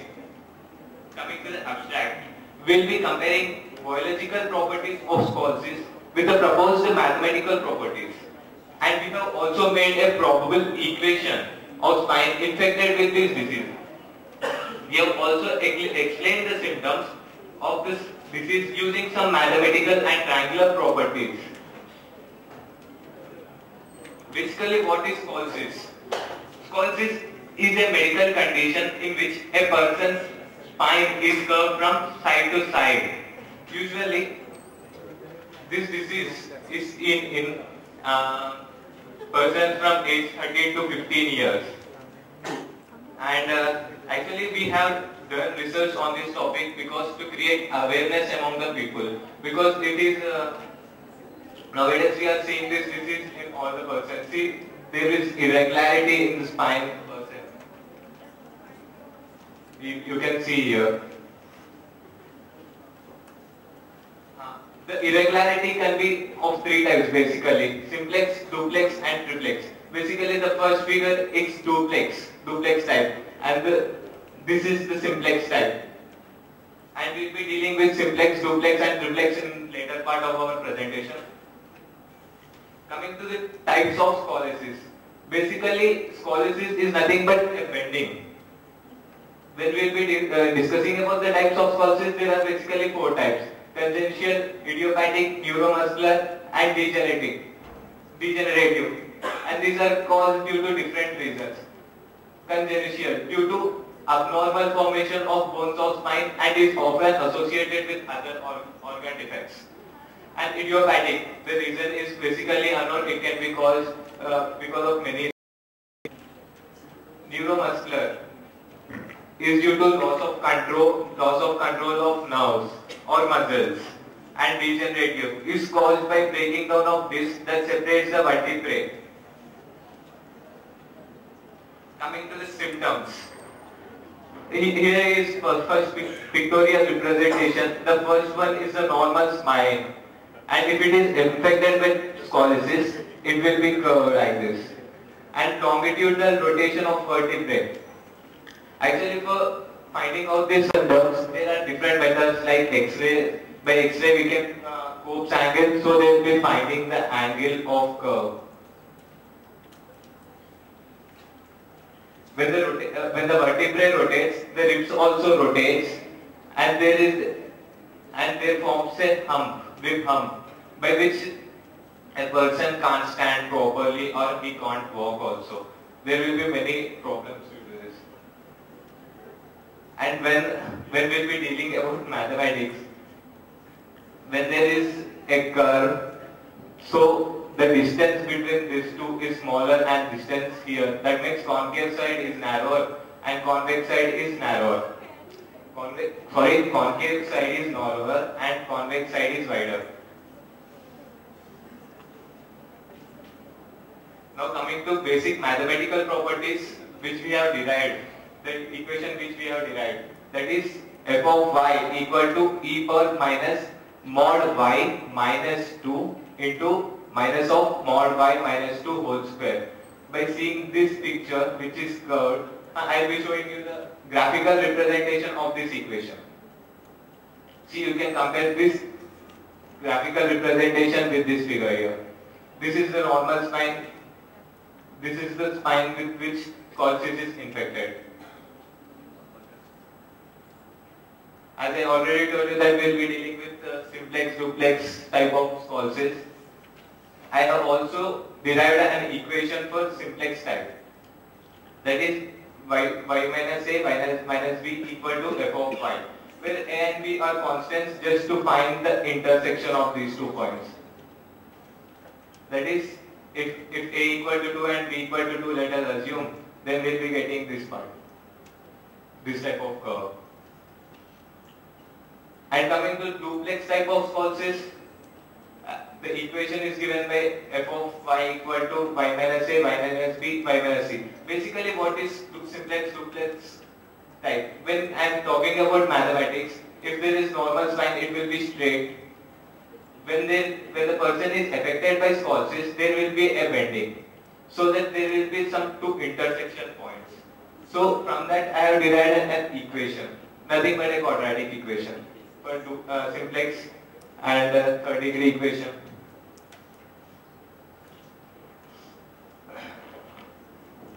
The main point or main topic in our presentation is about this. When we will be going near doctors or X-ray is done, we will be getting as a result that there is some bending in the spine. We will be measuring it with the Cope angle.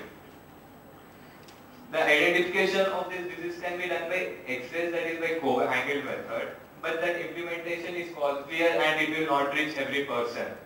So, by using this, we can design some model or a machine which will be available to everyone. Basically, we have started our research work about this itself, such that awareness can be created in everyone.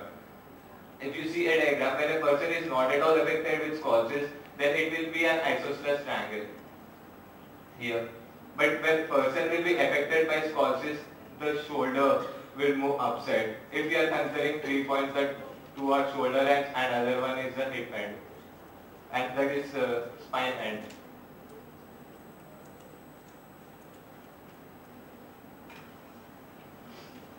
Now coming to, this is the normal method by which doctors will be using. Actually, this is a trial and error method which they will be using in their hospitals. They will be telling the person to bend and they will be seeing that there is any irregularity in his shoulder spine or not.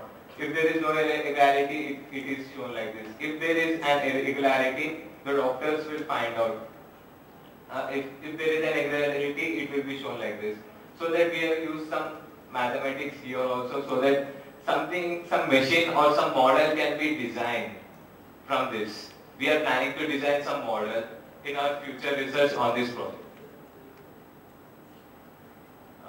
This is intercostal space is reduced on the concave side. That is, Here also some property can be used in preparing the model. Basically, see the distance here is reduced.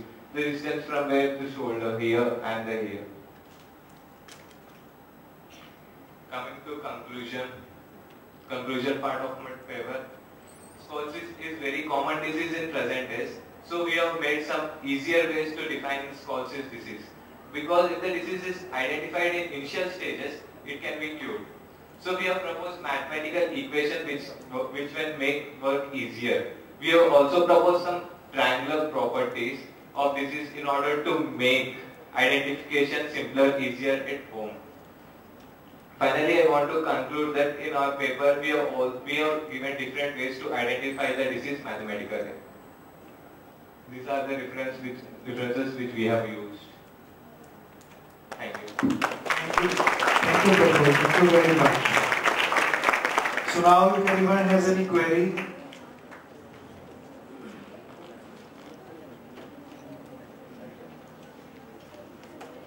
okay. So I have one query. So when you made the mathematical equations, so what were the type of equations that came? After modeling the scoliosis spine, so what is the nature of those mathematical equations? Nature in the sense, sir? We have derived one equation for the spine when it is bending. That is f of y equal to e4 mod y into y square. Okay. That is one equation we will be using. And we will be using for simplex type quadratic equations we are using, and for duplex we will be using third-degree equations. Because we will be having 3 points of contact. Okay, thank you.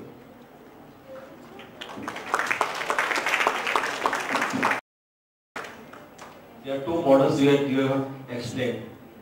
There are two equations that you have developed. No?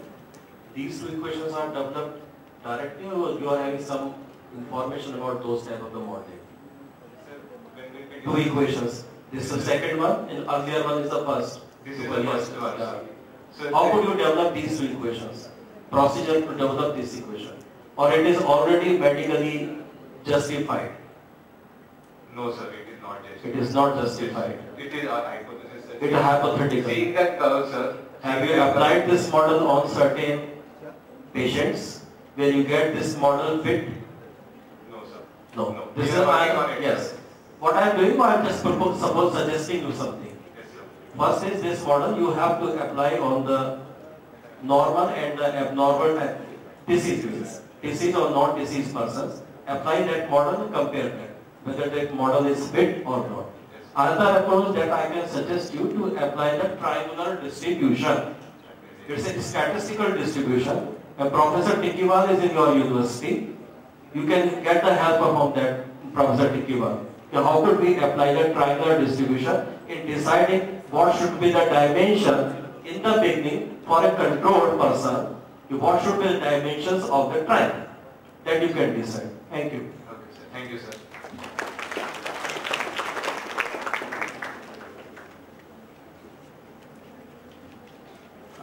Okay. Now the next oral presentation would be delivered by Rajneesh Chaturvedi from IAS University.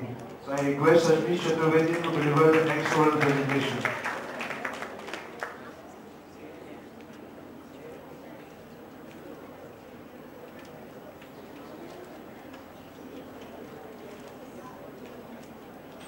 Rajneesh, we have time limitation, so we would have to finish this by 12 minutes and 3 minutes for the question and answer. My area of research is performance computing, especially in web application area. So when we talk about performance, it is in terms of the speed, how the web application give us some results regarding the requests made by the different user.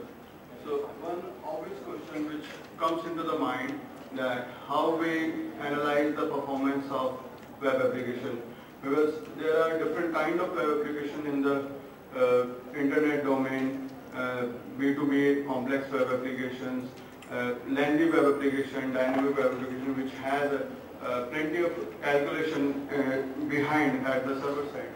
So when we talk about those applications, the performance become a critical issue for the success of web application in the user domain. And when we are talking about to improve performance, first we need to diagnose and measure the performance of any web application. So we can talk about some performance parameter. On the basis of those parameters, we can measure the performance. One is system parameter, in which we will analyze different aspects related to network protocol and maximum concurrent users of the web application and web servers, number of threads supported by the web server and the web application technology, and the resource parameter means we are talking about latency and the data transfer rate of this network bandwidth and other resource parameter issues are there. And the third kind of parameter is workload parameter, where we are talking about load on application server where the web application has been deployed, and number of connection supported by the proxy server and so on. So we will talking about those parameters and analyze the performance of any web application on the basis of those parameters. Then we can talk about two models of the performance measuring, which is most common model. One is analytical model, where we need to analyze the performance of any web application using some mathematical formula.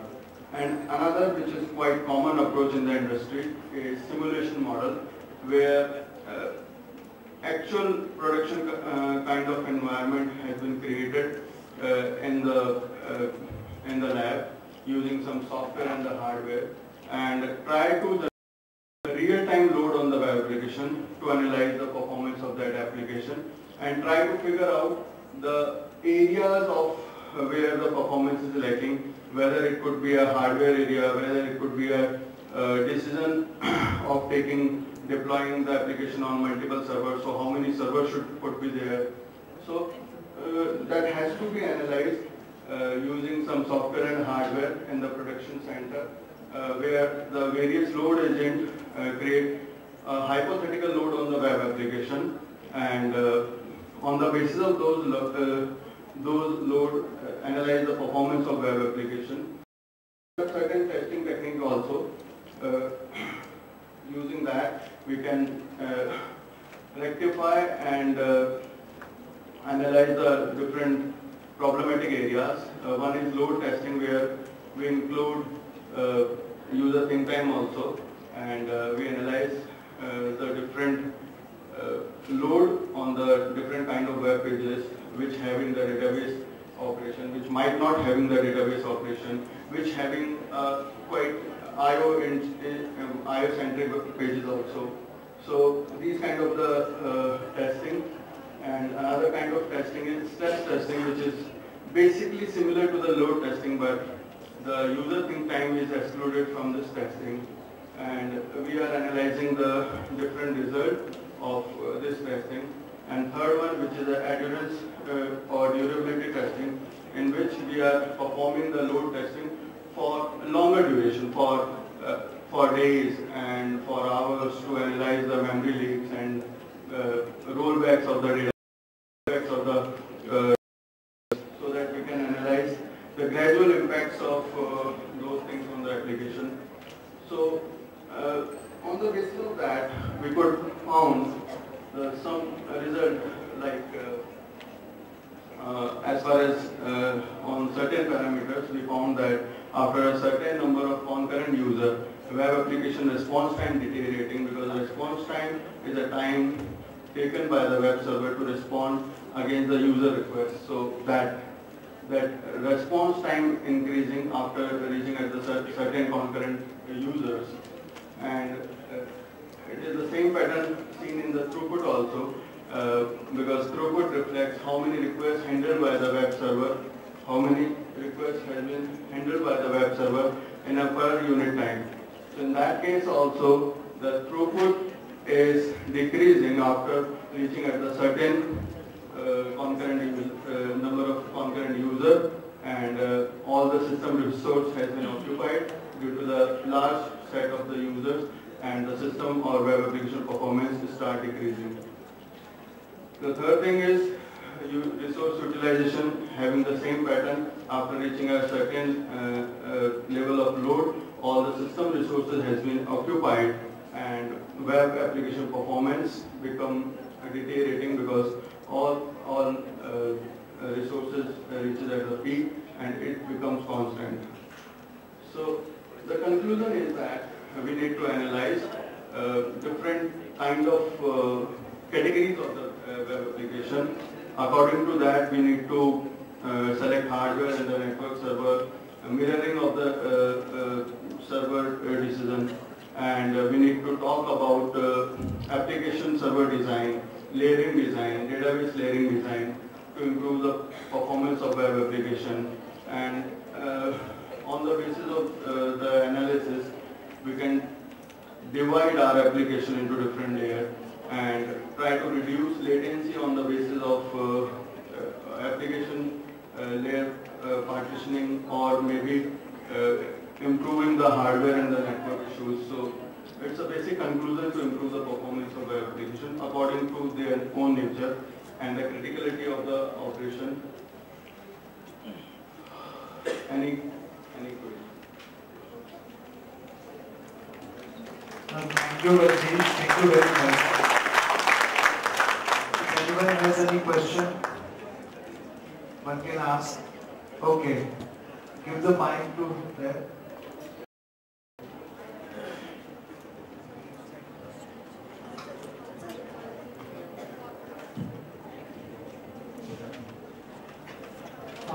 First of all, I will say very thanks for your analysis. I will wish to come back to the analysis part when we were giving the throughput part. That's okay. You were saying that throughput graph becomes like this. What is the base you have used for analyzing the result like this? Actually, it depends on the application, like which application and which kind of technology you use to develop your web application.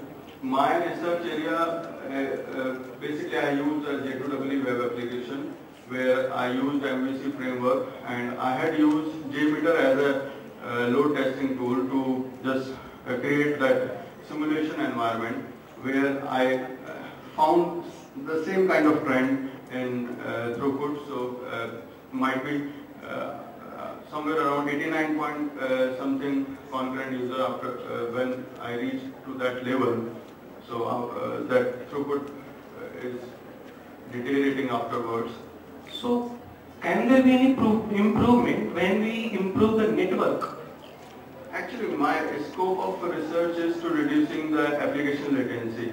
So there are different aspects, like there is a network issues also to improve the performance. There is a hardware issues also to improve the performance of web application. There is a application to reduce the application latency. Another aspect is reduce the database latency to fetch the data. So if you try to figure out the problem in your network connection or problem in your like less of servers are there, because there could be one example is that if you having your website hosted in the US somewhere in that, and you are trying to fetch might be 1 lakh records of data from the database. So I think there would be some mirroring of your server is required somewhere in the South Asia continental to improve the performance, might be. So that in that case your data will fetch from the nearer location. So it is a holism aspect when you try to locate the problem areas. If you found the problem areas are in the network, so improve those aspects. If you found that problem areas in your application design, then try to improve that. Okay, so is this situation global for every types of servers? Actually, this situation is totally based upon the type of web application, its popularity, its technology, and the complexity of the web application, because I think if you more precisely know that Facebook and Google is quite popular now. So there are millions of users trying to access the web application. So in that case, scenario is quite different. You need to work on all the aspects. But whereas if I am talking about some static website which just shows some pictures or hypertext, in that case scenario is quite different, and that web application is less popular. So in that case the scenario is quite different. So it based on the complexity of web application also, and complexity of different kind of operation like database operation, because if it is going to be a B2B application, in that case plenty of data might be fetching from the database. If it is B2C application, then a different kind of load would be on the web application. Okay, thank you. By the way, I will tell you, myself is Vinay Kumar and I am Tech from Central University of Rajasthan in CSE. So after the seminar, I would like to contact you. Sure. Thank you.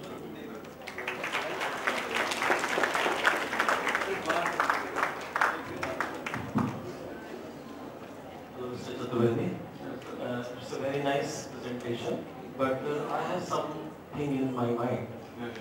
When some website is developed universally, what I think, I'm not purely the computer science person, 100% as you are. When a particular website is developed anywhere in the world, looking to the market, Indian market is first of all priority. So whenever I don't think this so much problem is coming in other countries also. Maybe the main problem is coming in India, country like India, where we are using the pirated softwares and other things also, limitation of the softwares, limitation of the hardwares also. So in place of, it's not a commenting on your presentation, it's a suggestion.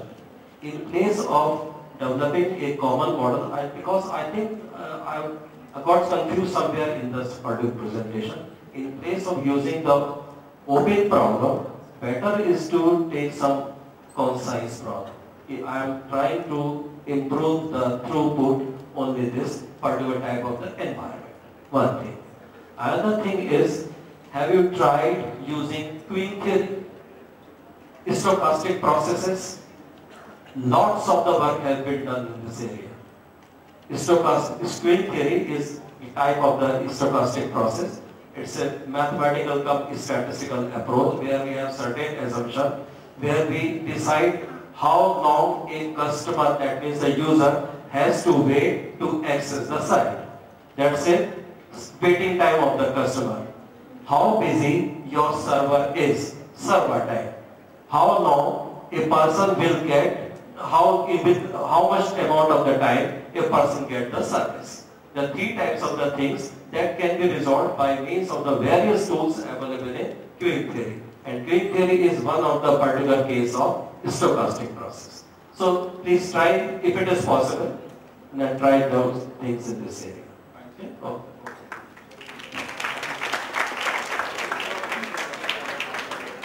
So with this, I would like to conclude the technical session 1. So I once again like to express my gratitude to two of our guest speakers, Professor Vishwas and Professor Nagar, and our two oral presenters. So now I hand over to Ekta ma'am. Thank you.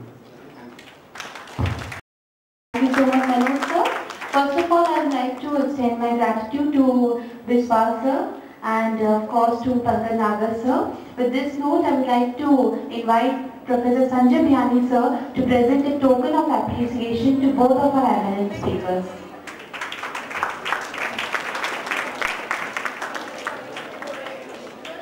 First of all, I would like to invite on stage Professor Nagar sir for the token of appreciation.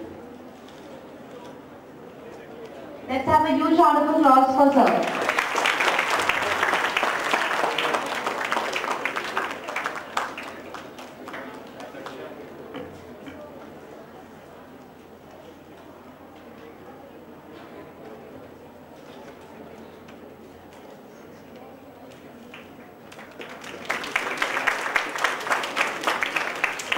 I would request Professor Vishwas for the token of appreciation from Dr. Sanjay Biyani sir.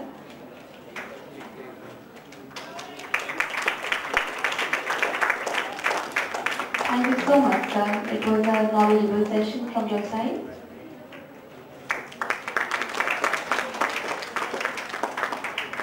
I request Sanjay sir to remain on the stage, please.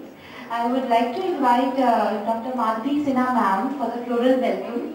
Ma'am, please come up on the stage.